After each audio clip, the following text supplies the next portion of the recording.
falou que volta, rapaz.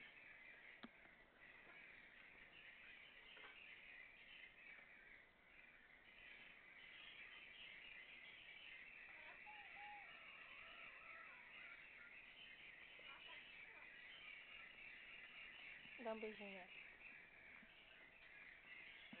Dá um beijinho nela.